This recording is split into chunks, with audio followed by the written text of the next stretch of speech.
Salut à tous, c'est Chris et Romain, bienvenue dans ce deuxième épisode spécial Fête des Gueux. Aujourd'hui, on va interviewer Luc Arbogast. Bonjour Luc, Salut. vous allez bien? Ça va, tranquille, nickel. Donc merci d'avoir accepté notre invitation. Voilà. Si tu peux vous présenter un petit peu pour ceux qui ne vous connaissent pas, enfin ceux qui Ouais, alors, connaissent pas, je suis un mec qu'on tutoie déjà, Oui. je vous rappelle. Voilà. Alors, Est-ce que tu peux te présenter? Ouais, bah, Luc Arbogast, 43 ans, célibataire. Ah, cœur à prendre. mesdames, c'est parti. Monsieur. Ah, Tu vois c'est ah sur oui, c'est Roland. moderne. Mesdames, quoi. Bref. Alors, allons au cœur de la discussion. Donc, je vais être interviewé par ces deux personnes. C'est un grand bonheur de vous recevoir aujourd'hui sur mon plateau. Bon, bah, surtout, on va commencer par The Voice, ce qui est plutôt logique, parce qu'on vous a surtout connu. Grâce à ça. Alors, je voulais faire un petit récap de tout, des chiffres. Alors, Les chiffres. ouais. N'empêche, vous avez été suivi par près de 9 millions de téléspectateurs chaque semaine, contrairement à maintenant pour The Voice. Triple disque platine, je crois, pour Odysseus. Et disque d'or pour Or et Flamme. Et plus de 25. Rien Pas pour Orelsan. Non, j'ai pas dit ça. Orelsan. Ouais. Et Vous plus aimez de. bien De quoi, un disque d'Orelsan? Ouais. Ouais, je m'en sers de souverain. On peut pas. Ah, bah, tu veux que ça snipe, ça va sniper, hein, je comprends. Allez, on va faire. On mettra pas, ça va. Bon, et 25,5 millions de vues sur YouTube au total. Avec The Voice et la Sur votre chaîne. chaîne YouTube. Ouais. Si tu veux, en parlant de chiffres, si tu veux, Ouais. ce qui est intéressant, c'est que quand je suis passé à la télé, si tu veux, c'était plutôt pour montrer ma culture, en fait. Ouais. Et après, je me suis pris au jeu, évidemment. Mais j'avais déjà failli faire des trucs sur M6 et compagnie que j'avais refusé parce que je trouvais ça inesthétique. D'accord. Et puis, en fait, effectivement, triple platine, surtout, on était disque de platine en une semaine. Ah ouais. C'est ça qui est rigolo. Bah ouais, ça, J'aime beaucoup Daft Punk, mais du coup, je les ai doublés en fait en plein Ah milieu ouais. de l'été. Et le seul qui a réussi à me sortir de ma place de numéro 1 des ventes, Stromae, je crois. c'est Stromae avec Ouais. Racine Carré. c'est Et c'est drôle parce que du coup, on a tous été étonnés de ça, si tu veux. Moi, je m'attends à avoir, avec ce que je travaille, je m'attends à avoir un moment, un beau destin. Oui. Ouais. Et là, c'était sympa. C'est- Vraiment, c'est- c'était sympa. c'est Puis ça une continue, récompense. quoi. C'est ça, continue, c'est bien. Du coup, on se posait la question si tu étais toujours en contact avec Jennifer, qui était ton Des coach. membres de The Voice en général, peut-être. Alors, j'ai fait une émission là récemment avec Garou, D'accord. avec qui je m'entends bien. Je suis resté très pote avec Louis Bertignac. Mhm. Concernant Jennifer, c'est qui? Je sais pas non plus. Ah, Je suis pas au courant. Peut-être sais des pas. marques de vêtements, non? Ouais. elle a peut-être sorti un album récemment, je sais Non, pas. je sais pas. Mm. Je suis Et au courant. avec d'autres candidats peut-être de la saison ou d'autres saisons. Je vais te dire un truc, moi je pense que dans ces émissions-là, c'est très potache. Ouais. Ah ouais. Tout le monde est très pote, on se tape dans le dos et tout. Ouais, mais alors je crois que finalement, c'est chacun pour sa gueule. Ouais. Mm. Et que le temps passe vite, et puis moi, je suis pas parisien, quoi, donc je vis pas à Paris. Et donc je suis pas. Pour la vie, quoi. Faire faux cul et tout. J'ai pas le temps, quoi. J'ai pas le temps de faire des ronds de jambes, quoi. Tu vois, j'ai un travail à fournir. Mm. Ma mission, elle est claire, c'est de donner de la poésie, de faire plaisir aux gens et de m'occuper de l'écologie en partie. Et voilà, c'est tout. Ah ouais. Et je pense que comme ils ont un style différent, et eux ils ont que le business en vue, ils veulent pas forcément se mélanger. Je veux dire, je pense que je suis le meilleur de ma catégorie parce que je suis le seul dedans, en fait. Ouais. Du coup, effectivement, si tu veux, tous les gens qui bossent dans la variété et compagnie Mm. ont c'est un espèce de besoin permanent, si tu veux, Ouais. De se montrer. d'être vu, quoi, tout machin. Et, bah, je suis désolé, ce que j'avais déjà dit dans une autre interview, c'est que je trouve ça hyper suspect que les mecs soient tout le temps visibles dans les médias. Oui. Quand est-ce qu'ils se posent pour écrire? Oui. Quand est-ce qu'ils composent eux-mêmes? Quand est-ce qu'ils se mettent en doute, quoi? Voilà. T'as pas le temps, quand t'es vraiment quand t'es artiste, compositeur, t'as pas le temps d'être tout le temps. Parce que comme tu as dit, il y a beaucoup de. Enfin, maintenant, beaucoup de chanteurs se ressemblent dans ce qu'ils disent, ce qu'ils font. Enfin, il y a même certains qui ont les mêmes prods. Enfin, Et c'est- puis, Donc, la même gueule, quoi. ouais, aussi. même dans Même- The Voice, Et même voix, tu sais. c'est J'ai la voix comme Oui. ça, je préfère un succès, tu vois. Ouais, c'est tous des, en plus c'est tous des chanteurs qu'on trouve dans les bars n'importe où dans The Voice maintenant. Il n'y a plus de atypique Ouais, ou d'insolite. pas comme toi, en fait. The Voice, ça montre. Je trouve les trois premières des saisons, gens- il y avait des styles Ouais. bien différents. Il y avait tout le monde, des vieux, des C'est jeunes, répétitif maintenant. Parce que des vraiment, voix. Et moi- maintenant, c'est un peu tous pareil. Je trouve. Mais il y a ça, et puis moi, mon point de vue, c'est qu'il y a beaucoup trop de chanteurs.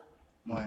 C'est-à-dire qu'aujourd'hui, n'importe quel mec qui a un beau brin de voix dit je me fais chier, il faut que je trouve du travail, bah tiens, je vais aller dans The Voice. Quoi. Ouais. Moi, je trouve que c'est pas très honnête parce que moi, quand j'ai fait The Voice, je dis pas que je suis le meilleur candidat, tu vois. Mm. C'est pas ça. Par contre, saison 2, qui a gagné la saison 2 tu vois. C'est un super chanteur qui s'appelle Johan Frégé, Ah oui, oui. qui pour le coup a une super voix et tout.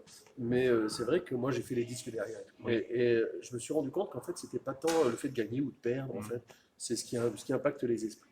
Et ce candidat c'était moi. Tu as laissé là, Bah, ta de toute marque. façon, Les gens, quand ils pensent à The Voice 2, ils vont pas te sortir celui-là qui a gagné, je suis Johan Frégé. Ouais, Johan Frégé, pardon. Et ils vont plutôt te sortir toi, Lucas Vogast.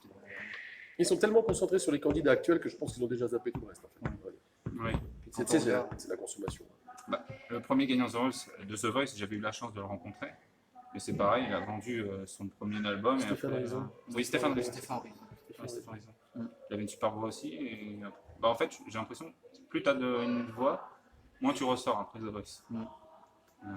Ouais, puis il y a ça, et puis même il faut proposer un truc original. Bah, c'est commercial en fait. En fait, c'est une plateforme qui permet de tester les artistes et voir s'ils sont exploitables ou pas après. Pour c'est tout. Voilà. Et là, tout le monde dit ah, je vais y aller, je vais y aller. On va parler un peu d'autre chose. Parce que, Ouais, parce que là, on va passer une demi-heure à dire du mal. Toutes les interviews, de toute façon, on parle de The Voice. Enfin, on te parle de The Voice tout le temps, ça va être un peu. Ça va, j'assume. Ouais. Je suis pas mécontent à refaire, je ferais pareil, je pense. Ouais. C'est quand même 6 ans, j'aurais peut-être un peu moins la patate. Ah, déjà. Du coup, donc, ce qui a frappé d'abord le public, c'est plutôt donc, du coup, votre brin de voix. À qui? À vous? À À toi. toi? Ah, moi. Oui, bonjour. Du coup, comment t'appelles cette particularité pour ceux qui connaissent pas? Alors, ma voix, quand je chante, c'est une voix de contre-ténor, mais c'est une voix de bâtarde, en fait. C'est-à-dire que j'ai jamais pris de cours de chant. J'ai jamais pris de... je connais pas mon solfège, et je pense que les vrais professionnels du conservatoire et du chant lyrique doivent bien voir qu'on fait pas le même travail, quoi. Tu vois, moi, je suis pas... j'ai beaucoup d'admiration pour Jarouski, enfin, pour d'autres chanteurs qui sont très académiques, qui ont une technique très travaillée. Moi, c'est pas mon cas. Moi, c'est une voix qui est sauvage, que je revendique comme sauvage, et du coup, 25 ans de travail avec cette voix-là, je vais pas la changer maintenant. J'ai pris 2 heures de cours de chant avec une dame délicieuse qui est Armande Altaï. Je me suis rendu compte que jamais je prendrais de cours de chant. C'est-à-dire que c'est pas du tout mon truc. En fait, j'ai pas envie de mentaliser. Ils formatent, peut-être ils formatent dans le cours de Pas chant. de voix.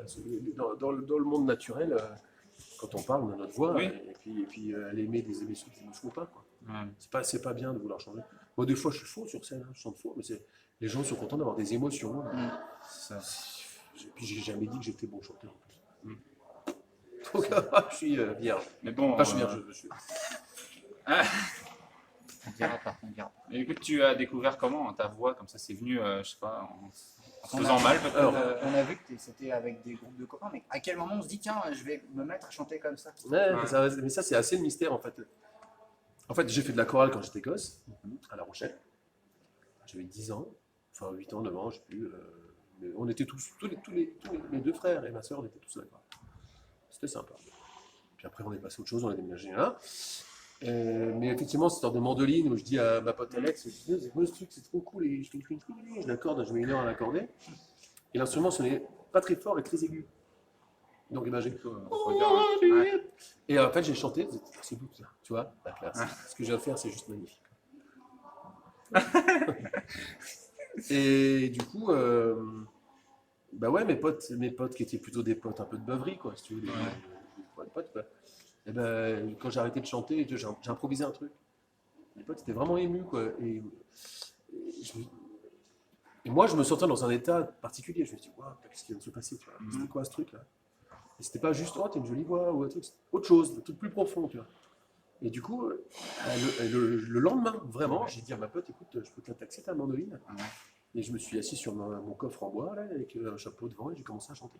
D'accord. Et ça fait 95, 24 ans. Tu as commencé juste direct le lendemain, enfin, tu t'es pas, ça s'est pas endormi et ça s'est pas réveillé. Non, mais alors moi, tu sais, faut pas. Pour ça. Ce que tu fais pas toi, quelqu'un le fera à ta place, Oui, ça te fera chier, tu vois. Donc, non, puis moi je marche au culot, si tu veux, j'ai fait du théâtre, j'ai fait des trucs. J'étais un enfant hyper timide et du coup, le spectacle, ça m'a donné de l'assurance, ça m'a sorti de ça, tu vois. Et donc, ça s'appelle avoir du courage, quoi. C'est-à-dire, pour moi, le courage, c'est pas d'avoir peur, c'est pas de pas avoir peur, c'est d'avoir peur mais de le faire quand même. Ouais. Et du coup, moi j'ai flippé, là, j'étais avec ma mandoline, j'avais quoi? J'avais 19 ans, 20 ans, tu vois. Et se mettre sur une place, c'est culotté, une place immense, quoi, devant une cathédrale. Et puis me dire maintenant, je chantais, j'avais les yeux fermés comme ça, tiens, j'ouvrais les yeux, il y avait 400 Ah ouais. personnes. Et j'étais là, oh. D'accord. Ça devait être un peu pourri, tu vois, la voix. Mais les gens se disaient, ah, Ça attire. soit c'est original, soit c'est touchant. Ouais, j'en sais rien. Mais les gens, ça Du les coup, tu attire. as commencé par la mandoline, mais tu joues quoi comme instrument Il y en a plein. Putain, j'ajoute plein de trucs. Bon, bouzouki irlandais, c'est avec ça qu'on m'a vu dans The Oui, Voice, ouais. guitare, la mandoline. Là, sur la tournée Alchemia, je joue des claviers, c'est des claviers arrangeurs. Je travaille avec des machines, en fait, hein, tu vois, comme toute la programmation. Je fais la percussion, je fais au flûte, enfin, je fais plein de trucs. Ouais. C'est un truc hyper complet. Mais de manière générale, moi, je joue de la vielle à roue, je joue de la guitare. D'accord. Je joue pas d'instruments compliqués comme le violon, tu vois, il n'y a pas de fret, par exemple. Le sinon, de toute façon, tu mets un instrument dans les pattes, je m'amuse avec, et peu importe si c'est bon ou pas, en fait. Oui. L'essentiel, c'est que je joue. Là, j'ai une harpe, je joue d'harpe à la maison, mais je la joue à l'envers. En fait. Je mets des aigus derrière. Je m'en fous, je m'en fous. T'as pris des cours pour ça? Enfin, pour. T'as appris tout ça? Autodidacte, complètement autodidacte. Ouais. Du coup, donc, on a, enfin, on va plutôt s'intéresser à ton style vestimentaire. Ouais, quand je fais ma Bah. braguette d'abord. Hey, Opa! Est-ce que vous êtes souvent à la braguette ouverte? Ça n'est pas de qui je fréquente. Alors, Non, mais du Ça coup, est-ce coupé, que hein. c'est plutôt ton style de tout le temps? Enfin, D'accord. parce que, enfin, ça, je sais pas comment ça s'appelle du coup. Les canons. Les canons. alors, les bracelets, ouais. Si tu veux, j'aime m'habiller comme ça parce que je suis à l'aise comme ça. Ouais. Que je revendique une appartenance à un groupe ethnique, qui est le mien. Je m'habille plus en tenue franchement médiévale parce que, en fait, à vrai dire, ça fait quand même 25-30 ans que je connais les médiévales de France ou de Navarre et qu'en fait, c'est un peu trop devenu une mode pour moi. De même que je penche pas du tout au look viking parce que c'est devenu une mode aussi. Ouais. Que moi, mes origines, elles sont pas vikings. Par exemple. Je ne veux pas autant de m'habiller en viking. Mais moi, j'opte pour un look à la fois ancien et bien dans son temps et futuriste. Comme moi, tu vois, mes jeans, là, tu vois, moi, je les peins moi-même à la bombe, Ah oui. fougère de mon jardin. J'ai besoin d'être dans mon truc. Je porte des bottes de quad. Comme un airsoft et tout. Exactement. Ouais. Et donc, si tu veux, je m'habillais avant tout le temps médiéval, tu vois, ça voile et tout, parce que je faisais du spectacle tous les jours. Ouais. Aujourd'hui, avec le travail que je fais, je dois travailler, je dois répéter, je dois créer. Je suis peintre aussi, tu vois, je fais mes illustrations. Et tout. Donc, je m'habille moins en tenue purement médiévale. Mais c'est pas grave. Parce que C'est le sûr- regard des gens est un peu chiant. ouais. C'est surtout pour être à l'aise. Premièrement, c'est pour être à l'aise en fait. Je me pose pas de questions. D'accord. Tu pas t'habilles pour, pour toi, en fait, pas pour les autres. C'est pas pour C'est ça. se créer un personnage Ah non, bah. public. C'est-à dire que C'est possible, hein. je pense qu'on peut créer des stratagèmes des fois, tu vois, au niveau du look. C'est pas trop recherché. Quand tu vois, par exemple, il y a une nouvelle engeance, quoi, des gens qui s'inventent des personnalités, quoi. Ils sont cachés derrière un écran Facebook, Twitter, Instagram, et du coup, ils ont un surnom, des photos qui sont hyper posées, un peu filtrées et tout. En fait, c'est un peu malheureux, et je comprends. Mm. Mais moi, j'ai 25 ans de métier, je suis heureux en famille, je suis pas obligé de me créer un personnage. Voilà. Puis En fait, aussi, T'as le pack, quoi. du coup, si ce matin on s'envoie un message, on dit est-ce qu'on fait la même barbe que Lucas Arbogas? Mais Ouais. on a des soucis de pilosité, du coup, on n'a pas de temps. Ouais, moi, je peux pas faire d'ours, ça pose pas. Donc, Ouais, on garde. Vous avez quel âge, tous les deux? euh, On a- j'ai 20 ans. Moi j'ai bientôt 20 ans. Ouais, bah. On a le temps. Il faut du temps, mais avons-nous Non, et puis le cœur assez heureux? on voulait faire aussi la même coiffure, j'avais noté. Ah, je fais pas ça, les gars. Ça, notre temps viendra. Voilà. Voilà.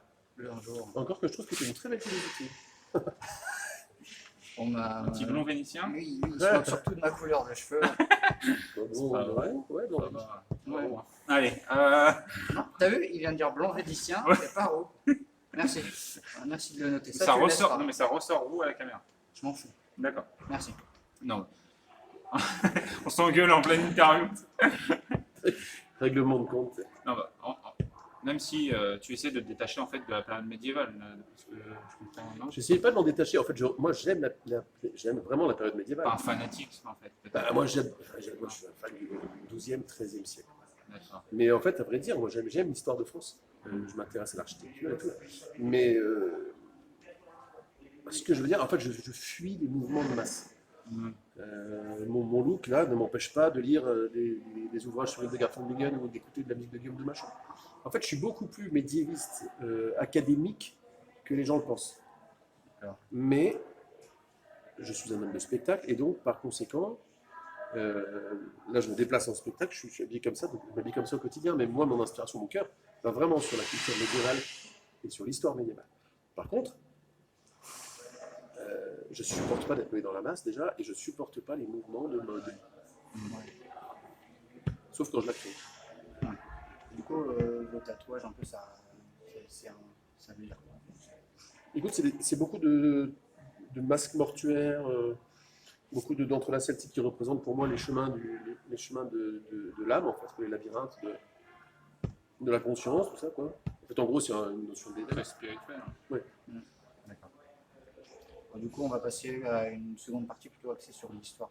Bah, pourquoi d'abord l'époque médiévale? D'où est-ce que ça vient cette envie d'être. Ça suit avec la mandoline et tout ça. Parce que, Ouais, mais- faire de la mandoline, c'est ok, mais pourquoi direct médiéval quoi? Ouais, il y Ça a un aurait pu être karma. autre chose. Ouais, ça quoi. aurait pu être autre chose. Je crois que, étant petit, j'ai dû, à la chorale, à La Rochelle, j'ai dû chanter des œuvres médiévales. Tu vois, des requiems ou ce genre de choses qui étaient des œuvres médiévales. Mhm. Comme ça, je ne peux pas te dire lesquelles. Mais j'ai été fasciné par les cours d'histoire. Ouais. J'ai eu des profs d'histoire qui étaient vraiment passionnants, qui savaient raconter et qui savaient donner envie. Et l'histoire médiévale, elle occupe quand même, enfin, de mon époque, de 84 à 93, l'histoire médiévale occupe une grande place quand même, si tu veux, dans les Ouais, cours t'as un d'histoire. regain. Et j'ai remarqué un truc, c'est que dans les cours d'histoire, dès qu'on passe, si tu veux, Renaissance, Empire et compagnie, je décrochais complètement.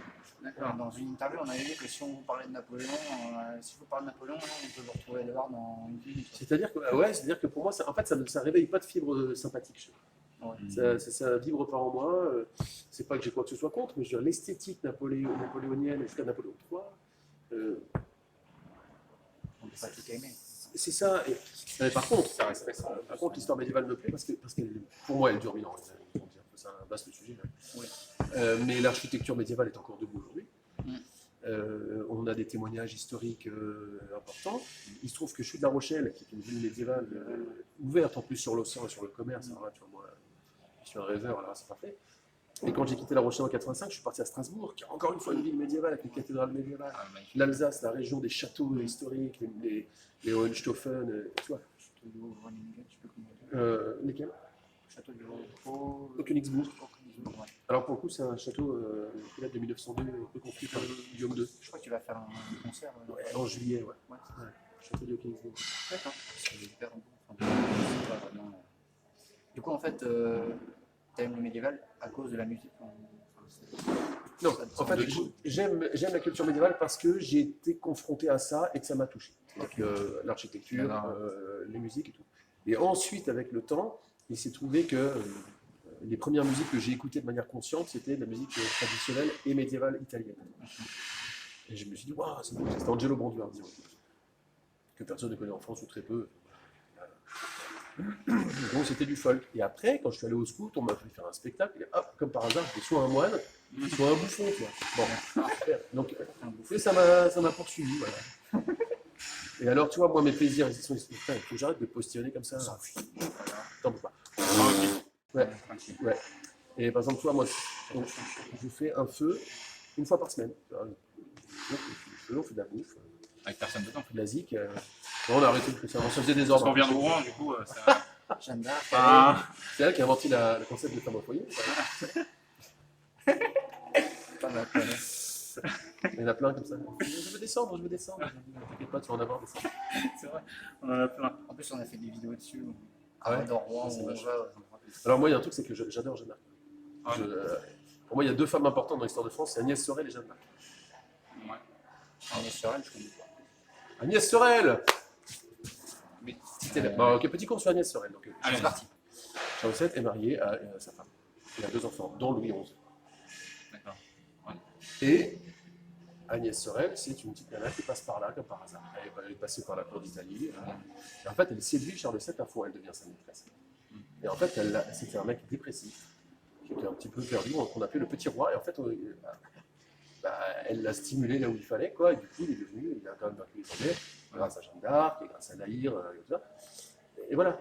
En fait, en gros, elle a su le prendre là où il fallait, et puis le gars s'est réveillé, il a quand même Ouais. il a été débarrassé des Anglais. On sait qu'il avait plus de zizi. C'est un peu ça. Hein. Pour les Anglais. Il était très bien, puis en plus, voilà, Agnès Sorel, qu'on appelle la belle, c'est elle qui est représentée sur les jeux de cartes, c'est Dame de cœur. D'accord. C'est peut-être pour ça que j'en connais. Le meilleur ami de Jacques Coeur, notamment, qui lui a offert le château à Coeur, justement. Ah. Le château de Coeur, c'est vrai qu'on l'appelle la Dame de Coeur. Sinon, on l'aurait appelé Dame de Pique, quoi. Ouais, c'est une château Ah, ça, de Vita Pique. Ils auraient dû mettre Jeanne d'Arc pour la Dame de Pique, du coup. Ouais, mais ça aurait été. Il y a un sens qui s'appelle le. Sur un pic, c'est pour ça. Ah, d'accord. Non, non. Non, non. Là, non, là. Là, non. Là, tu l'as énorme. Non, bon, depuis tout à l'heure, on précise pas, mais on est à Verneuil-sur-Arve, on est en pleine fête des gueux. Et même bien avant The Voice, j'ai le souvenir, enfin, je crois que tu étais déjà là, tu venais déjà ici. Du coup, pourquoi Verneuil, pourquoi être attaché comme ça à la fête des gueux? Il y a une forme d'attachement, je trouve. Première fête des gueux, il y a 10 ans. Ah oui. Ça fait 10 ans, là, cette année. Régis Billon, organisateur d'une fête médiévale en Normandie, m'appelle, me joint. Venez jouer, machin. Ouais, why not? Je suis venu. J'ai eu un plat sur mon camion, c'est un vieux J9 camping-car. C'était le jour de l'ascension. Je me l'ai fait réparer. Le mec sait recevoir. C'est pas une question d'argent. C'est grâce à lui qu'on est là d'ailleurs. Voilà, c'est un super mec qui bouge le train contre vents et marées. Et puis, tout simplement, avec le temps, c'est devenu un peu une coutume en fait. Et mine de rien, je sais pas la combienième c'est là cette année. Et donc, c'est devenu maintenant l'habitude. Par contre, l'an prochain, je sais pas si je viendrai ou pas, mais on ne sait pas encore. Mais voilà, j'aime le public vernolien, puis alors j'adore la ville. C'est-à-dire qu'à un moment, j'ai même été tenté de prendre un truc dans le coin. À ce point-là. Nous, on vient de Verneuil, en fait. L'année dernière, vous n'étiez pas là aussi Je crois, excuse-moi, tu n'étais pas là l'année dernière. Je sais plus. Ouais, je sais plus. Parce que quand nous, on attend souvent la fête des gueux parce que c'est un des rares événements qu'on a dans le coin. Ouais. Et en fait, fête des gueux avec Aluc Arbogast, c'est associé maintenant. Ouais, maintenant. Ouais, puis on pourrait même se dire que c'est trop, en fait, que c'est plus surprenant. Mais en fait, les concerts sont toujours complets. Il faut dire aussi que je propose toujours quelque chose de nouveau. Oui. J'ai pas l'impression de c'est complet répéter. rapidement. C'est complet rapidement. Et tu vois, moi j'aime bien prendre des risques dans la vie, sur les créations et tout. Et c'est pour ça que je rejoins aussi Régis Billon. Parce que ça. On délire pareil. En fait, on a envie de faire plaisir aux gens. Ouais. Du coup, sur la tasse, enfin, ça doit pas être celle-ci du coup, mais genre il y a plusieurs représentations. On a vu le centaure par exemple sur une de vos tasses. Vas-y, c'est le côté derrière, je crois. Forcément. Voilà, du coup, c'est quoi pour vous la meilleure représentation de la mythologie médiévale si on devait retirer un animal légendaire, Oh, le cerf. le cerf. Ah bah oui. D'ailleurs, c'est très bien balancé dans Harry Potter. L'animagus de Harry, c'est un cerf, c'est pas pour rien. Le cerf de Saint-Hubert. Le cerf qu'on retrouve malheureusement massacré, si tu veux, dans les salles de banquets médiévaux, un animal hyper triomphal et qui représente surtout l'esprit forestier. Et à l'époque médiévale, la France est recouverte à 85% de forêt, quoi. Donc si tu veux, moi, je pars du principe que la forêt, c'est l'élément naturel de la France. Évidemment, il y a des plages et tout. Là, je me suis posé une question pour l'autre jour, toi qui as une histoire. À ton avis, est-ce qu'à l'époque médiévale, les gens allaient à la plage se baigner en jouant avec balancer de l'eau sur la gueule, comme on le fait aujourd'hui? Parce que le mec qui descend du bateau, tu vois, qui passe la Méditerranée, qui fait, je sais pas moi, qui part de Venise et qui arrive à Marseille, par exemple, il y a bien des plages. Est-ce qu'il descend volontairement se mettre dans l'eau, nager? Après, il y avait peut-être une religion aussi, il y avait la religion aussi en lien avec la mer aussi. Le fait d'aller dedans, c'était peut-être se retrouver avec un dieu de la mer, on sait pas, ça c'est ouvert. C'est des questions qui peuvent me tarauder. Si j'avais fait une thèse, je l'aurais faite sur les représentations médiévales des événements, de tout ce qui est ovnis et compagnie dans la représentation médiévale. Ouais. Ou historique, Aztèque et compagnie. Comment les faites, Du coup, le lien avec un lien quand même assez important avec la nature. Donc, comme tu as dit tout à l'heure, tu t'intéresses à l'écologie, tout ça. Donc, peut-être une carrière politique, Luc Arbogast président. Non, mais sans hésiter, je rejoindrai un groupe écologique si je peux avoir. Si je peux amener plus d'équipes. Oui, il commence à y avoir une prise de conscience. Ouais. Maintenant, tu vois, quand des groupes comme Chaka Ponk prennent position sur l'écologie, même là, et pourtant, putain, c'est le mec le plus charismatique de la planète, même là, il n'est pas écouté parce qu'en fait, on est dans des schémas mentaux habituels et qu'on ne se rend pas compte du danger. En fait. On est comme des adolescents qui ont une question de nous expérimenter. Le problème, c'est que. Justement, c'est les adolescents, je pense, qui ont plus massivement voté pour l'écologie, prise de On conscience. disait ça. Après, forcément, ils vont être représentés par des personnes. La tête de liste était plutôt quelqu'un d'assez âgé. Je pense que la prise de conscience, c'est les jeunes. Quand même avec les différentes manifestations qu'il y a eu, qui sont parties d'une jeune fille, je sais plus son nom, Suédoise, je crois. une Suédoise. Ah, la petite chouchoune, là, comment ça s'appelle, oui. Oh, elle est bien, c'est bien. Mais encore une fois, c'est une Suédoise. Ouais. Et le français. C'est un toujours du Nord. Bien. Ouais, c'est un truc d'ailleurs. En fait, le français, c'est un suiveur. Ça m'énerve, ce côté suiveur. Ouais, pourtant, quand on regarde l'histoire, c'était pas trop comme ça. Enfin, il y avait un effet de masse à chaque période de révolution, tout ça. Mais en fait, ce qui s'est passé, c'est que nous entendons à la télé et qu'on est devenu complètement américanisé. En fait. ouais, c'est ça. Voilà. Ça peut devenir carrément. Voilà. On était tellement bas que les États-Unis en ont profité. Ils nous ont dit, C'était l'Eldorado, c'était les États-Unis. C'était bien. Maintenant, ça va, c'est plus. Je pense que c'est plus. C'est autre chose. Il y a En fait, Netflix le maintenant français, qui- le français est honteux de dire qu'il aime son pays. Tu vois. Ouais. Je pense qu'on a à se reprocher précisément, mais bien sûr, les croisades et machin, la guerre d'Algérie, d'accord, mais quand même tendance, les Italiens ils disent Ça fait partie de nous aussi. vive l'Italie, je suis italien, vive l'Italie, super, tu dis je suis français, vive la France, ça fait tout de suite, Ouais. c'est fou, ça fait tout de suite facho, quoi. C'est cool, hein. Voilà, je fais un petit retour en arrière sur le centaure, la mythologie, tout ça. Mais pourquoi tu as choisi le centaure? Enfin, si tu as choisi, je ne sais pas. Mais pourquoi le centaure particulièrement? Là, le centaure, en fait, pour moi, ça représente l'être humain qui a encore gardé ses traces animales dans ses bases, en fait. C'est une image, en fait. Ça aurait pu être un faux. Plus une image de vos valeurs, de vos... C'est ça, c'est un animal mythologique et qui en principe ne parle pas, mais quand il parle que par énigme en fait. Je trouve super intéressant. Mais d'ailleurs le centaure est repris encore une fois dans plein de trucs, maintenant même dans Narnia. Oui, Harry Potter. partout. Mais centaure, en fait c'est un anagramme chez moi. Et donc c'est un collectif d'expression néo-théâtrale pour l'animation urbaine et le retour à l'esprit du spectacle. Sous-entendu, des valeurs justes, des compagnies qui font du travail de qualité en milieu urbain. Spectacle de feu, tu vois. Et voilà, c'est ça Centaure en fait. C'est presque une tribu en fait. D'accord. Donc ça va plus loin qu'une représentation finalement de... Ah oui, oui. D'accord, c'est bon. Bon bah, tu as un truc de prévu là? Ben là, je vais aller faire les dédicaces sur le stand Centaure justement, et Ouais. puis on se retrouve tout à l'heure après le concert. Avec Ouais, 15 minutes de tout retard à à l'heure. cause de nous. T'inquiète, pas grave. Après le concert. A plus. Bah, merci. À tout à l'heure. Quand viendra l'heure d'être il pleurera.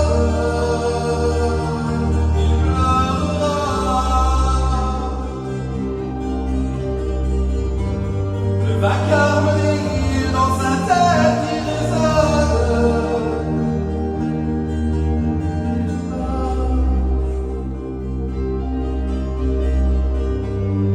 Gravé celui de la solitaire.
Merci à mes collaborateurs qui sont ici. Merci à la ville de Verneuil-sur-Avre pour cette 10e fois que je viens. Chaque fois que je viens, j'essaie d'avoir un peu de nouveau. Voilà, ben, c'est ça. Je vous aime très fort. Merci. Du coup, on va te demander de piocher des questions de fans qu'on a posées sur Facebook. Et Eh ben, allons-y, toujours les questions. Oh, très bel objet. Ah, mais c'est le mug de la tournée lien dans la Carbogas, description. Alkenia. Alors, question de fin de jour, je réponds. Très bien. Alors, Sophie Nathan Lucas, donc ça va être Sophie Nathan Angèle. Bon. Alors, quand sortira l'album Alkenia, car vraiment magnifique et trop hâte de pouvoir l'écouter. Alors, effectivement, on prépare un album de cette tournée Alkenia. C'est la première fois qu'on fait ça. D'habitude, on enregistre un album et après, on part en tournée. Moi, dans l'idéal, ce que j'aime faire, c'est préparer une tournée et sortir l'album le jour du premier concert. Tu vois. Dans un Olympia, faire cette chose, que c'est très bien. Mais là, c'est autre chose parce que l'album Alkenia, c'est un album qui est très spirituel, qui est très profond et je voudrais vraiment prendre le temps de travailler dessus et en attendant de le proposer en public. Ça me paraît être la chose à faire. Donc il sortira, je pense, pour septembre. Anouchka Barat qui nous demande: bonjour, tu es passionné, tu pars dans tous les sens, littéralement, et de plus en plus. Quel est ton moteur? Alors, moi, mon moteur, dans ce qui concerne le travail, l'acharnement, on me voit tout le temps en train de travailler, de courir dans tous les sens, effectivement, entre les parfums que que je sors prochainement, les tournées, le merchandising, les chansons, mes peintures, ma famille, les animaux. Je suis un peu partout à la fois. En fait, on n'a qu'une vie, le temps passe vite quand on est heureux. Alors, comme je suis heureux, il faut que je fasse beaucoup de choses pour que le temps passe pas trop vite. Et puis, moi, ce qui me motive, en fait, c'est l'amour de la vie, quoi. Essayer de retrouver des émotions comme quand on est enfant. Sinon, votre moteur, c'est un 4 cylindres. Alors là, je suis sur un 3 litres 2 Chrysler 300C 246. C'est quoi ta voiture en ce moment? Une Chrysler 300C. Ah oui, d'accord. Break. Arthur Evané. Oui, c'est ça. Où en est la réédition de Cantico Mintera que son temps m'avait dit être en cours il y a 2 mois, Caroline? Eh bien, c'est en cours. Voilà, c'est fait. C'est fait. Allez, merci, au revoir. Je vais la barrer. On va pas te donner. Anouchka Barat. Les clips Encore. que tu as tournés récemment seront-ils bientôt visibles? Ah oui, alors on est en train de démonter aussi. Je suis super content que le public soit impatient de voir tout ça. En fait, en réalité, moi je fais les choses à mon rythme avec des équipes qui sont vraiment super et généreuses, mais on aime bien. Je pense que plus on prend le temps de faire les choses correctement, plus c'est réussi. Mais bon, il ne faut pas non plus traîner. Exemple, j'ai des toiles qui sont commandées actuellement sur mon atelier Arbogast, et puis voilà, mon bâtiment se casse la figure, j'ai un peu de mal à monter dans le peindre au risque de tout casser. Donc je prends le temps. Voilà. Il faut prendre le temps. En fait, il faut faire plein de trucs, mais prendre son temps. Mon cher Luc, quel est donc le secret de ta sauce gribiche que tu nous avons fait goûter la semaine dernière chez toi? Alors, la sauce gribiche, c'est pas compliqué. Il y a 2 questions, bon, je vais répondre aux 2. Marie-Lise Lédez, quel est le moment le plus intense de ta carrière jusqu'à présent? Notre interview, peut-être? Je l'avais pris dans le top 3. Non, je pense, en fait, il y a eu plusieurs moments très importants. Et un moment phare, je ne pourrais pas choisir. Mais le concert qui m'a le plus touché, je dirais, c'était indépendamment des Olympiades que j'ai aimé faire, indépendamment des concerts avec Claudio Capéo aussi, ou Michael Gregorio, qu'on a fait plusieurs, ou Alan Stivell, quand je suis monté sur scène avec lui au Summer League. Ça, c'est des moments importants. Non, mais ce qui m'a le plus touché, moi, c'est les 1000 ans de la cathédrale de Strasbourg, qui était en fait monté sur scène devant 14 000 personnes devant la cathédrale de Strasbourg, enfin à côté, un endroit où je jouais avant dans la rue, en fait. Voilà. Ça, c'était magnifique. Même question pour moi, sourire. J'ai assisté au concert de Dole le 17 mai. De nouvelles chansons, les unes plus belles que les autres. Beaucoup d'émotions, de larmes et de frissons. La voix de Luc est juste exceptionnelle, tout comme l'homme qu'il est. Mais c'est Tania l'Alsacienne, c'est pas une question, mais merci. Merci, parce que c'est vrai que la tournée Alkenia, elle se veut beaucoup plus émotionnelle et peut-être un peu moins festive. Mais en tout cas, elle a pour prétention de faire en sorte que les gens se sentent mieux en partant qu'en rentrant, quoi. Tu avais une question particulière à me poser, je le sens. Oui, j'avais une question. Je me disais, si un jeune, là, à l'instant, te demande un conseil pour la musique, tout ça, pour se lancer Si demain soir il a une soirée, il découvre qu'il a le même timbre. Voilà, par exemple. Moi, je conseillerais évidemment de chanter. Le truc, c'est qu'il faut se lancer, ça veut dire quoi? Comment définir ça, tu vois? Si c'est en vivre, il faut se mettre au boulot, mais surtout, en fait, être visible, c'est utile uniquement quand tu es prêt. Il y a beaucoup de gens qui font l'erreur de se lancer justement quand ils ne sont pas prêts. Et par conséquent, et puis alors ce qui est drôle, c'est que quand tu es prêt, tu te rends compte que tu n'as pas besoin d'être visible, puisque ça se fait tout seul en fait. En fait, le travail est récompensé en quelque sorte. Et tu as acquis de l'expérience en fait en tant qu'artiste de rue et puis tu t'es senti un peu prêt à te montrer plus aux autres personnes. Moi je me suis senti prêt le lendemain. Ouais. Le lendemain de cette histoire de mandoline. Ouais. Mais parce que j'étais prêt pour ce que je voulais faire, c'est-à-dire faire quelque chose, juste faire quelque chose. Je crois que l'erreur que font les gens, c'est de dire j'ai envie de faire ça. Tu sais, on a inversé le processus de création, c'est-à-dire qu'aujourd'hui on dit je veux acheter une guitare, comme ça je pourrais chanter des chansons sur la plage, draguer les filles, et puis comme ça je serai entouré de filles, et les gens vont croire que je suis connu, et puis du coup je pourrais vivre de ma musique et peut-être faire une maquette un jour, un album, un disque d'or. Alors qu'en fait, en réalité, ce qu'il faut se dire, c'est que tout ce processus, il sert juste à un truc, c'est être heureux. Il n'y a pas d'autre but dans la vie que être heureux. Oui. Le bonheur, c'est notre but à tous. Il n'y en a pas d'autre. Tu cherches ce que tu veux. Si ton but est d'avoir une maison pour recevoir des gens, ton but à toi, c'est d'être heureux. C'est ça. Le but premier, c'est ça. Alors il faut inverser le processus. Démerde-toi pour être heureux maintenant, et le reste va suivre. C'est ça le truc. Du coup, tu penses qu'il faut vraiment d'abord se trouver soi-même d'abord et après faire ce qu'on aime. S'il faut jamais, il faut être en harmonie avec soi en fait. Ouais, mais en fait, on ne peut pas se trouver tout de suite parce que tout simplement, on n'est pas prévu pour. C'est-à-dire qu'un adolescent ne peut pas se trouver. Au pire, il a une notion profonde de qui il est, mais le processus d'échec, de reconstruction, il est vachement important. Mais c'est surtout de s'en foutre des résultats. Quand tu poses une action, il ne faut pas se poser la question de savoir quel résultat ça va avoir. Tu dois partir du principe que de toute façon, ça sera parfait, même si ça plante, parce que ça te permet d'avancer. Avant de parler de ton actu, on va parler un peu de la télé et du théâtre, tout ça. Ce que j'ai remarqué, que tu as fait jury dans Together, je crois, Tous avec moi sur M6. Qui a très très bien marché. Bon, c'est pas très grave, mais parle-nous de Together sur M6. L'émission Together sur M6. Alors, les gens pourraient se demander pourquoi j'ai choisi de faire partie du jury de cette émission, par exemple. Et ben, la réponse elle est très simple, c'est que j'adore l'ambiance des plateaux de télé, j'adore prendre des risques et découvrir des choses nouvelles. Et puis c'est une part de reconnaissance aussi du métier, si tu veux, de considérer que j'ai ma place dans un jury pour donner mon avis sur avec d'autres professionnels sur des candidats qui viennent présenter. Moi je suis passé par un télécrochet, je sais ce que c'est que d'avoir le trac. Et donc si tu veux, moi je suis très bien placé pour donner mon point de vue sur les prestations. Maintenant, l'émission n'a pas forcément rencontré le succès qui était escompté, mais elle repassera sur W9 prochainement. Du coup, tu regrettes. De toute façon, ça. Non, alors je regarde pas parce que moi j'ai fait un grand chelem. C'est-à-dire que ma présence dans l'émission, on me voit à la télé, donc c'est utile parce qu'on se rappelle de moi. Mais je dis une phrase. C'est une phrase qui dit. On voit l'écran et en fait il y a une nana qui chante et puis au moment où Eric Antoine vient me voir pour me demander mon avis, en fait je trouve que j'ai pas aimé. Donc je dis oui, je trouve ça rigolo, mais j'ai l'impression que ça ne s'adresse pas à moi en fait.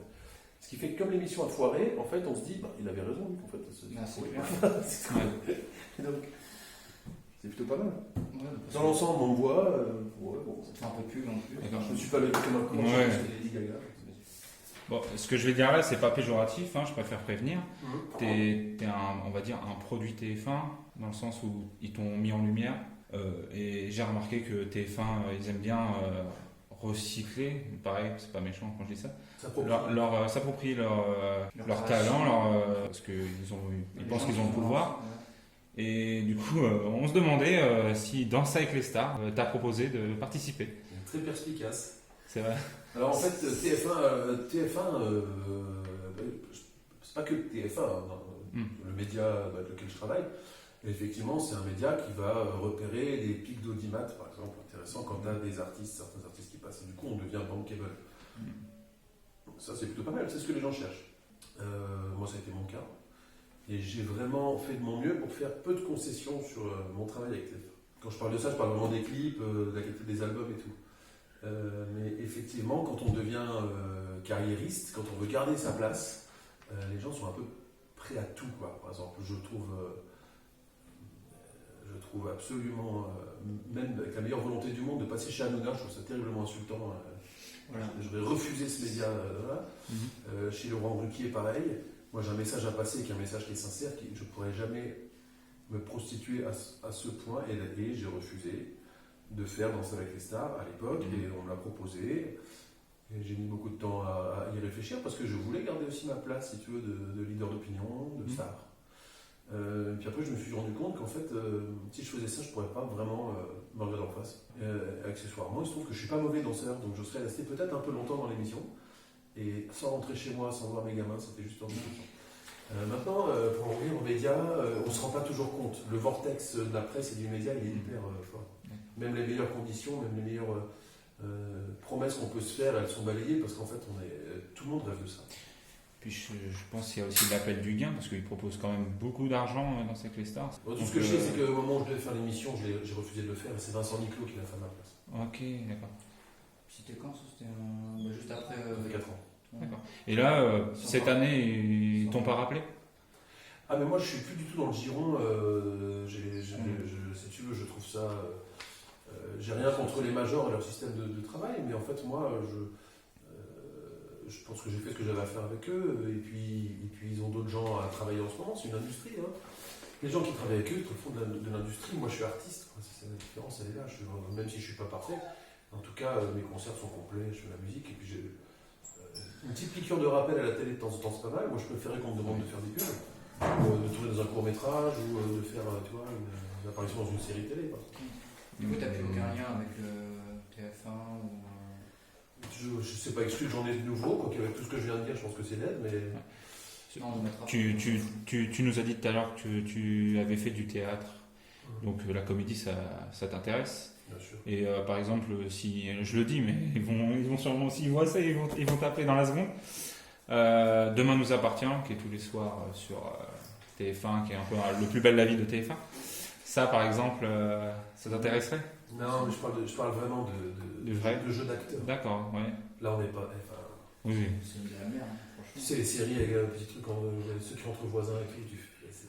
Ça, c'est bien. Après, ça fait chier. TF1, ils produisent aussi des petits films de temps en temps, pas mal. Mais- Non, moi je pense que les gens savent pas que je peux vraiment bien jouer en fait. D'accord. Là, c'est pour dire. Mais tu crois vraiment qu'elle va venir? Ce serait terrible si elle venait. Oui, tu as raison, Jessica. Peut-être que nous devrions en parler ensemble. Quoi? Ah non, bien. Du coup, on va revenir un peu sur l'actualité présente, l'Eurovision. Est-ce que tu as peut-être déjà pensé à le faire? Est-ce qu'on t'a demandé? Enfin, vu que maintenant il y a les... Alors, il en a été question. Il en a été question, et je suis resté très très très ami avec Bruno Berberes, qui s'est occupé de mon casting en fait dans The Voice. Il en a été question, mais malheureusement, la France ne veut pas gagner, donc il ne faut pas appel à moi. Non, je dis c'est un peu prétentieux ce que je dis, mais c'est vrai qu'on cherche vraiment à se gameler en permanence. Il faudrait vraiment poser un truc original. Putain, comment il s'appelle le petit gars qui a fait en plus, qui a fait l'Eurovision Bilal Hassani. Bilal Hassani, au demeurant très, très sympathique, il est dans l'émission Together aussi, on a passé du temps à discuter ensemble, c'est très bien. Mais encore une fois, c'est un produit. Quoi. Comment tu veux que... Enfin, les Français doivent se reconnaître dans l'artiste qu'ils envoient, de la même manière que les Français doivent se reconnaître dans leur président de la République. Et dans les deux cas, là, on s'y retrouve pas, tu vois, dans le côté, les gens ne sont pas tous androgynes, les gens ne sont pas tous... Ouais. Puis il faudrait qu'on envoie un artiste qui a envie de montrer un peu les traditions, quoi. Enfin, merde. On te pose cette question parce que le personnage tu es, on se dit, c'est pas que la France forcément, le médiéval ça concerne toute l'Europe. Donc l'Eurovision c'est l'Europe. Donc t'es une personne assez originale sur l'Europe. Donc je me dis, et sur le médiéval, tout ça, il y a une histoire, il y a un truc. Donc pour moi, je dis pas ça en faisant le focus, mais c'est vraiment, je pense direct à toi. Le problème de l'Eurovision, c'est que moi, quand j'étais gosse, sur l'Eurovision, c'était le moment qu'il fallait regarder. C'était super intéressant, il y avait des groupes d'Israël, tout, c'était super. Oui, d'Israël. Mais moi, c'est pas un rêve de faire l'Eurovision, mais si j'avais pu rendre service à mon pays de cette manière-là, ça aurait été sympa. Et puis entre nous, imagine, je me pointe avec ma voix, je fais la même prestation que dans The Voice. Au moment on avait quelque chose à proposer qui soit un peu différent, mais pas kitsch, quoi. Le vrai problème, il est là. Le problème, c'est qu'on. Et puis, merde, Bilal Hassani, il chante depuis combien de temps, quoi. C'est même pas un chanteur. Enfin... Mais je pense ils l'ont choisi notamment, enfin c'est les spectateurs, tout ça, mais je veux Non, dire, en fait je vois trop en lui malheureusement un produit marketing. En fait, Qu'est-ce qu'il aujourd'hui, fait? c'était pas travelé ou. Oui, voilà. c'est ce qu'on disait. Et puis on a vu, ça n'a pas marché du tout. Nous on pensait justement que ça allait peut-être le meilleur moyen qu'on gagne parce que voilà, il a une perruque, il s'habille un peu en fille, voilà, peut-être que les gens, oh bah super, il se montre un peu, il a sa personnalité et tout, bah pas du tout en fait, il s'est pris une tôle. Et puis Il y a un mec qui aurait pu nous faire gagner à l'Eurovision. Un mec que j'admire, un petit jeune. Hein. Son prénom, ben, tiens, du coup, il m'est sorti de la tête tout de suite, mais. Florian Renaud non. Lilian Renaud. Lilian Renaud. Lilian Renaud, alors moi j'adore ce mec pour plusieurs raisons. D'abord, je trouve qu'il a une gueule sympathique. Ensuite, je trouve que si j'avais une fille et qui se pointe pour demander sa main, je lui donne tout de suite parce qu'il a vraiment le sens des valeurs. Tu vois, le mec, un fromager jurassien, qui se prend pas la tête, il n'est pas dans le surjeu et vraiment, je l'aime beaucoup. C'est le mec qui prendra jamais le melon d'ailleurs. Il a fait The Voice, il a gagné The Voice, il a fait un album.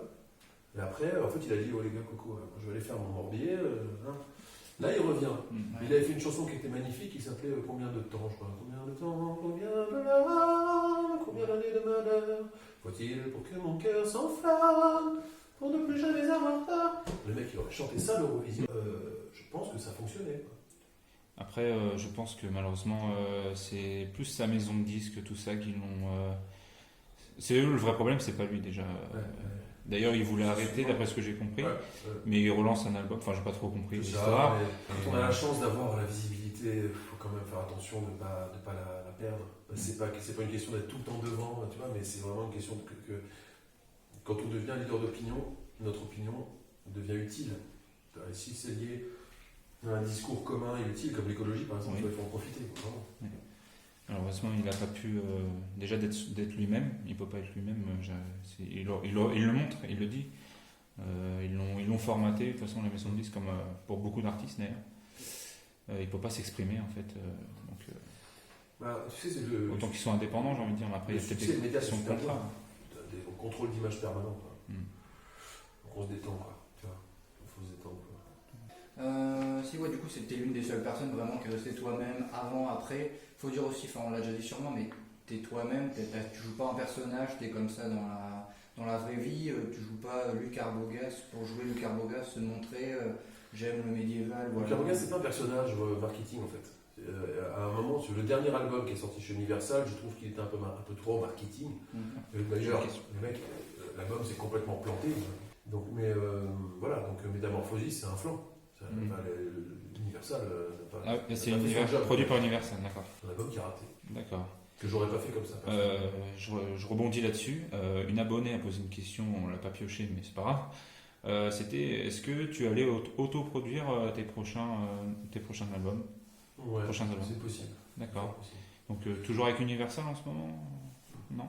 D'accord. J'ai rien contre Mercury, hein, non. Je travaille avec Mercury. Mais je dirais qu'on n'a pas la même vision de la culture. Et puis, tu sais, mes anciens albums avant Universal, les gens les ont aimés. Bah oui. Parce que là, on peut dire quand même que tu es tombé un peu dans l'oubli. Les gens t'ont un peu oublié, forcément ils te voient là, ils vont te reconnaître. Mais ils ne te reconnaissent pas en tant que j'écoute ta musique, je regarde ce qu'il fait, ce qu'il devient. Ça dépend.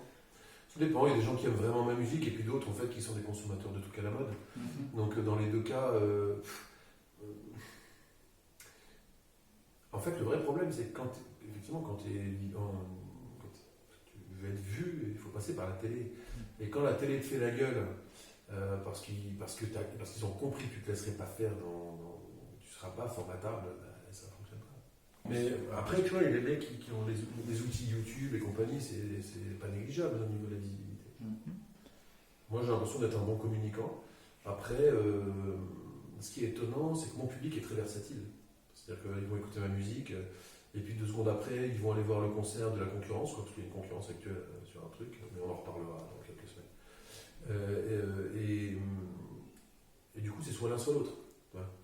Et c'est ça qui c'est débile. Moi, j'ai des coups de cœur pour des groupes qui ne se passent pas du tout à la télé. Ouais. Justement. Pas du tout, mais pas du tout. Justement, en ce moment, tu as un groupe en tête, ouais. il me semble. Alors, si tu veux, moi,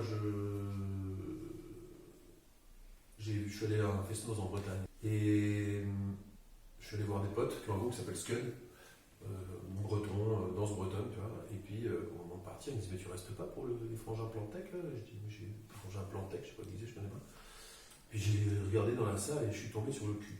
En fait, voilà. Ça, c'est un groupe qui, pour moi, est un des piliers de la musique d'aujourd'hui et de demain. Ils font pas beaucoup de pubs, tu vois. Par contre, putain, les mecs, c'est des vrais artistes. Il y a une guitare devant, une bombarde bretonne, et derrière, il y a Djibril qui balance des sons de dub. Et pour moi, c'est vraiment une vraie découverte. Et j'écoute cette musique en bagnole, je la fais écouter à mes enfants. S'ils passent en concert, je vais aller les voir. Et limite, j'aimerais leur proposer une collaboration, tu vois. Ça, voilà. Et puis bon, après, il y a des groupes comme Chaka Ponk aussi, tu vois, que j'écoute abondamment. Voilà. Mais je suis passé à la télé avant le 20h. Mes clips sont passés, ils ont fait des millions de vues.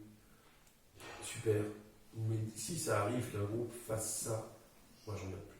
Je veux dire un truc. Claudio Capéo, il est de la ville de Cernay en Alsace, à côté de chez moi. La première fois que j'ai entendu la chanson de Claudio, c'était Si je m'endors, me réveille. Et j'ai écouté ça à la radio par accident. J'ai entendu ça, j'ai fait tiens, c'est marrant, on dirait un peu la rue qui est à nous, tu vois, ou ça aurait pu être envie de vous revoir, ou tu vois, ou les têtes réelles attendues. Et j'ai vachement accroché. Puis finalement, après, j'ai vu que ça passait à la télé, et puis finalement, j'ai vu qu'il faisait des vidéos avec Kenji. Et puis finalement, j'écoute pas. C'est-à-dire que c'est pas mauvais, mais comme c'est trop marketing, quoi. Du coup, Juste, du coup, là, il y a une question qui me vient. En tant qu'artiste, tu écris tes musiques, je pense. Alors que Claudio Capéo, tout ça, d'après ce que j'ai entendu, j'ai vu, je crois qu'il écrit pas ses musiques, de toute façon. En fait, c'est ton ressenti là-dessus. Est-ce que forcément un artiste doit écrire ses musiques déjà? Ouais. D'accord. Ouais. Après, tu vois, Johnny. C'est ça. Johnny, il en a écrit une chanson mais ou deux. On s'en fout, peu importe qui écrivait la chanson, quand il chantait, la chanson c'était devenu du Johnny, quoi. Et du coup, il s'appropriait les trucs. Par contre, tu vois la différence entre un mec qui écrit ses chansons et un mec qui écrit pas ses chansons. Le mec qui écrit ses chansons, on le voit pas tout le temps. Quand il les chante, il est habité par son truc. Et là, je vais te citer Calogero. Calo, c'est un putain de mélodiste. Le mec, il écrit ses mélodies, il travaille. Et déjà dans les charts, dans le groupe qu'il avait avant, il composait, c'était vachement beau. Tu reconnais tout de suite la patte de Calogero. De même que tu reconnais la patte de Goldman ou de Obispo, tu vois. Mais écrire ses textes, c'est une chose, mais chanter que les chansons des autres, au bout d'un moment, enfin, il y a un mot italien qui définit les chanteurs, auteurs, compositeurs, c'est cantautori. C'est-à-dire chanteur-auteur, quoi. Le mec qui chante ses propres chansons. Et tout d'un coup, ça devient vachement important, quoi. Accompagné d'un instrument aussi, ou pas forcément? Bon, possible, ouais. D'accord. Je trouvais ça important d'avoir un avis comme ça. Ouais. On a des poètes en France, il y a des mecs qui savent écrire, des mecs et des nanas qui savent vraiment écrire des super textes. Le problème, c'est qu'aujourd'hui, de toute façon, c'est pas compliqué, du moment où les morceaux sont choisis pour passer à la radio, c'est qu'ils sont pas. C'est qu'ils ont été un peu vite faits, quoi. Prévus pour ça, formatés, quoi. Est-ce que tu as fait plusieurs. Comme tu as dit, quand tu étais jeune, tu as fait déjà du théâtre et tout. Est-ce que peut-être tu te verrais peut-être un jour acteur, faire une production, peut-être sur même ta vie à toi? Faire une sorte d'autobiographie ou quelque chose comme ça? Alors, on avait parlé de faire une biographie écrite déjà, avec certaines personnes, notamment avec Loli Artesia, une personne qui me suit sur Internet. Elle aurait pu devenir ma biographe. Le vrai problème, c'est que. En fait, c'est trop long. J'ai 43 ans aujourd'hui, et quand je raconte tout ce que j'ai fait dans ma vie depuis que je suis né, dont je me rappelle, en fait, c'est pas que. Il y a d'autres gens, hein, mais très chargés. Je suis pas en train de dire, moi, je ne suis pas particulier, mais merde, quand je fais le bilan de tout ça, le bouquin va être épais comme ça, parce que je suis toujours en train de faire plein de trucs, et que ma vie, elle est comme ça. Elle est hyper chargée de choses, quoi. Tous les métiers que j'ai fait, j'en ai fait plein. Les gens que j'ai rencontrés, les aventures. En fait, je sais que quand je parle de ma vie à des gens, un soir, je me retrouve, les mecs, comme ça, ils disent, t'as 80 ans, quoi. Je dis, écoute, j'invente rien. Je pourrais passer pour un mytho. C'est énorme. Quand tu racontes ta vie, on dit, t'es mytho. C'est génial, ça veut dire que ta vie, elle est magnifique, quoi. Donc, un film sur ma vie, un bouquin sur ma vie. Il faudrait peut-être trier, en fait, ce qui t'intéresse pas, c'est enlever des passages de ta vie. Peut-être que toi, tu considères important, mais que quelqu'un qui va écrire la biographie te considère pas bon. En fait, je veux dire, sincèrement, je pense plutôt que moi, de mon côté, je vais rien faire. Mais par contre, je sais que je parle beaucoup à mon meilleur ami Rodolphe Moléon, par exemple, ou à mes compagnes, peu importe, avec qui je partage ma vie. Et j'espère juste que le jour où je claque, quelqu'un dira quand même, vu qu'il avait une vie spéciale, on pourra en faire quelque chose. Ça, oui. Mais je trouve ça un peu prétentieux qu'un artiste fasse sa propre biographie ou un propre truc sur sa propre vie, tu vois. Si ça vient des autres, c'est pas grave. Regarde Margerin, il a fait une BD où il y a Renaud dedans. Oui, Renaud, il a rien demandé. Oui, il est d'accord. Ça c'est bien. Ouais, mais du coup, ça pourrait peut-être faire comme Johnny, ressortir. T'as pas la même exposition que lui, voilà, mais toujours ressortir après d'une sorte de biographie sur lui. Il va y en avoir plein qui. Ouais. Je trouve que ce que Johnny a fait de plus fort dans toute sa carrière et qui est magnifique et qui a fait se poser des questions, c'est le film Jean-Philippe. Ouais, oui. Voilà. Ça, c'est un truc qui a été génial parce qu'en fait, il joue même pas son propre rôle. Ouais, c'est ça. Il joue l'autre lui qui arrive. Mm. Et putain, c'est un super bon film. Ouais. Surtout la scène à la guitare avec. Sur la plage. Ouais. On a tous quelque chose en nous de Tennessee.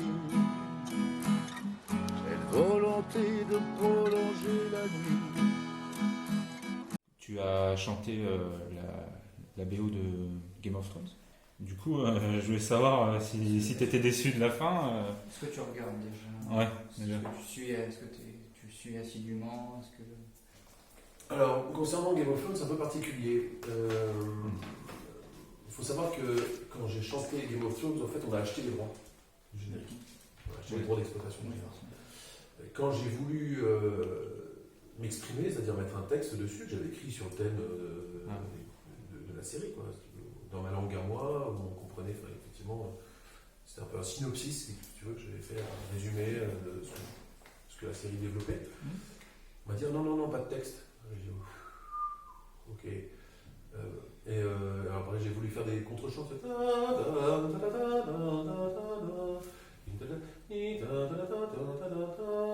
note-là, elle n'est pas dans l'original. On m'a dit non. Donc le clip est magnifique. Le clip qu'on a tourné en Estonie, Métro Julie, vraiment super et tout. Alors il faut qu'on voit le jour sur Game of Thrones, c'est que les fans de la série ont dit mais pourquoi Lucas Rogan ça prend le générique de notre série, quoi, tu vois. Le mec il a fait The Voice, il chante un truc de notre série, c'est national. Et mon public ne connaît pas la série, parce que c'est un petit peu trash quand même, et puis mon public il est un peu assez zen, tu vois, c'est un petit peu des petites dames et tout. Donc en fait, dans les deux cas, ça fait un flop. Et en plus, du coup, comme moi, le résultat n'a pas été au top, à un moment, j'avoue que la série, moi j'ai décroché. J'ai préféré regarder la série Viking. Ouais. Donc, et par contre, malheureusement, moi je savais déjà depuis quelques années que la mode Viking allait débarquer en France. Et j'avais un projet en fait à l'époque, un projet média sur les Vikings, qui n'a pas eu lieu, enfin, que moi j'ai pas fait. Du coup, en fait, ce que tu dis, c'est-à-dire que tu as acheté la chanson Game of Thrones et c'est après en fait qu'on t'a dit t'as pas le droit de faire ça. Universal, C'est à peu toujours. près ça, ça coûte très cher en fait. Sur les droits sur ce morceau, c'est comme si aujourd'hui tu veux reprendre un morceau du Cirque du Soleil, tu peux pas, quoi. C'est Kiblo. Mais voilà, Game of Thrones c'était possible. Et quand tu vois le nombre de reprises qu'il y a sur YouTube, plus ou moins réussi de Game of Thrones, quoi. Et puis c'est autre chose, par rapport à Game of Thrones, en fait, comme je vous ai dit, je déteste la mode en fait. Oui, forcément. Donc quand je suis sur Twitter ou Instagram ou Facebook et que je vois tous les gens qui disent Game of Thrones, machin, tous les hashtags que je vois qui te sautent à la gueule, et au bout d'un moment, j'ai un les mecs, moi j'ai pas Netflix chez moi, par contre, tu vois, j'ai un jardin avec des tomates. Bon, toujours sur Game of Thrones, tu disais tout à l'heure, tu évites les effets de masse. Personnellement, je pense que c'est cette année le bon moment de refaire la BO quoi, de Game of Thrones. Je pense c'est Universal, je pense, qui a acheté les droits. Je pense qu'ils se sont plantés, du coup. Il fallait attendre la dernière saison.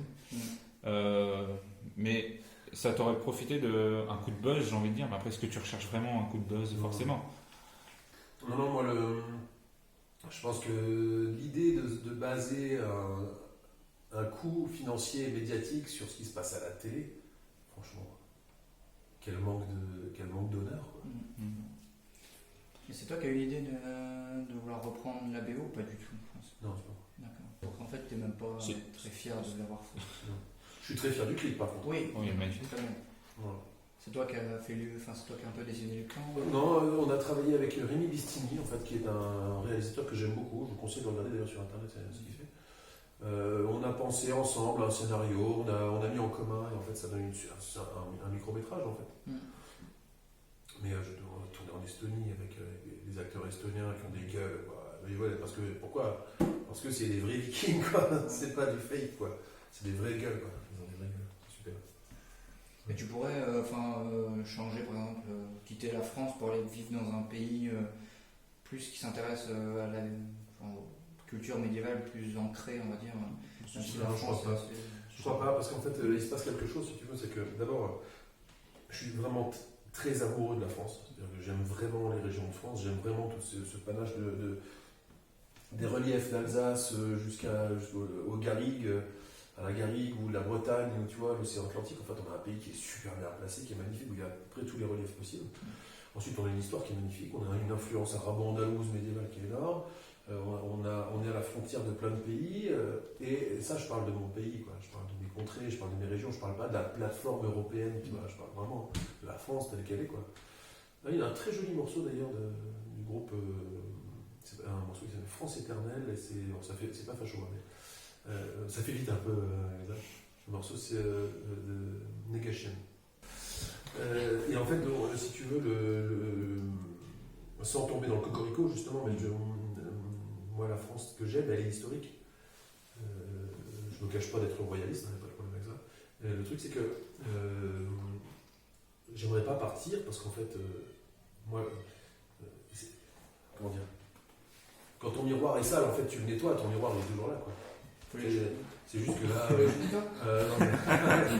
Non, ce que je veux dire, c'est que l'histoire de la France est magnifique. Aujourd'hui, ça part un peu dans tous les sens, c'est un peu naze. Et on oublie le patrimoine, on oublie les raisons qui font en sorte qu'on est proche de nos monuments, de nos traditions, de nos légendes, de nos vieilles coutumes que j'aimais bien, tu vois. Et en fait tout s'aplanit. Il faut juste se rappeler, un petit peu creuser, recréer les vieilles traditions. Tu vois, les feux de Saint-Jean, ça se fait plus. Les balles de 14 juillet, on est limité.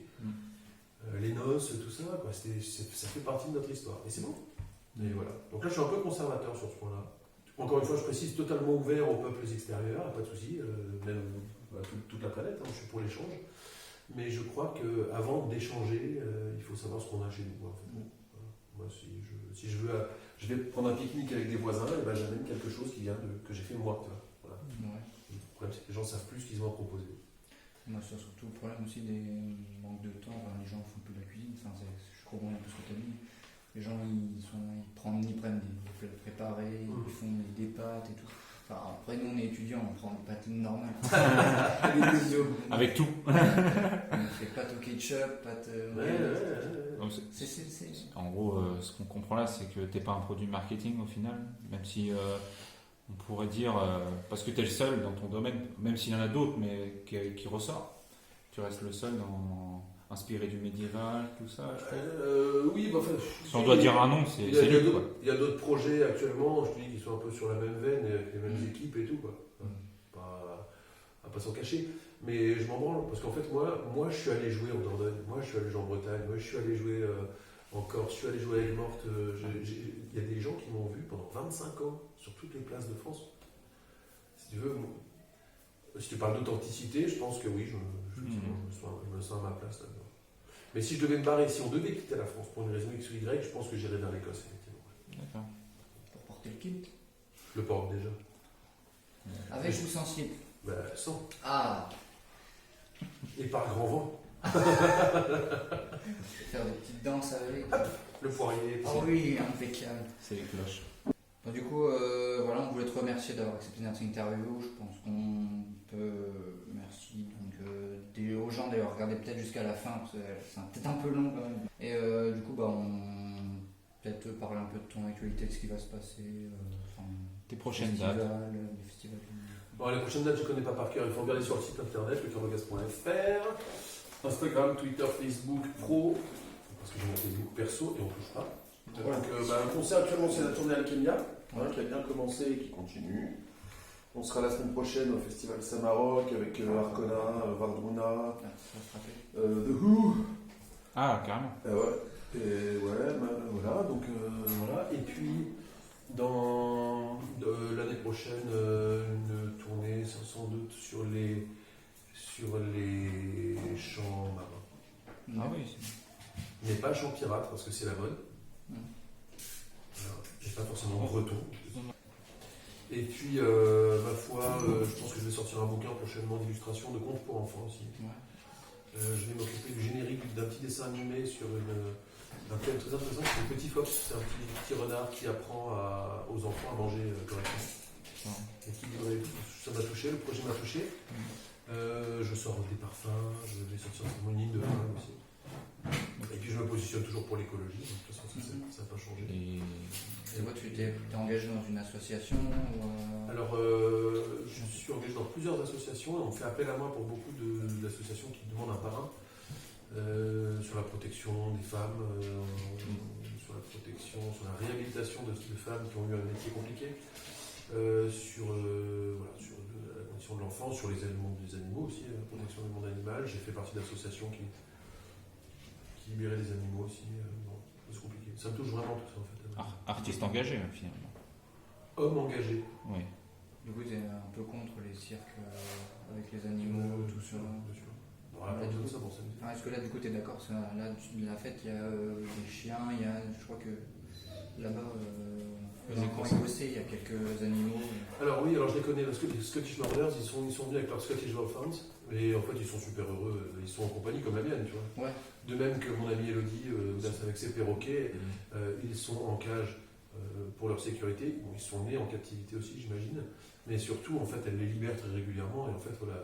En fait, il y a des gens avec qui j'ai des soucis d'éthique sur le traitement des animaux sur les médiévales, il y a certains cirques aussi, mais tout, pas contre tout, quoi. En fait, je suis militant mais modéré. Et puis surtout, j'ouvre le dialogue avec les gens quand je me pose la question. Ouais, pas dans l'extrême, quoi, comme beaucoup, comme des véganes violence, très il y a extrêmes. rien, Faut être modéré, quoi. Voilà. Dans l'époque médiévale, elle a quand même mené quelque part, la violence. Quelques petites batailles, quelques petits coups sur la tête, ça retourne un peu ça. C'est libre. Bah, à vrai dire, c'est vrai que je préfère, c'est ce que je veux dire, c'est à prendre avec des pincettes, mais vraiment à l'époque, ils avaient un désaccord, ils se tapaient sur la gueule et c'était réglé. Ouais. Là, on est dans une époque où tout se fait un peu derrière le dos, sous le tapis. Sur un tweet. En fait, il n'y a plus personne qui franc du collier, il n'y a plus vraiment de confrontation, tu vois, on est dans un truc où tout se fait par derrière, quoi, en gros, mais bon, on s'en vient. Comme les enfants, un peu.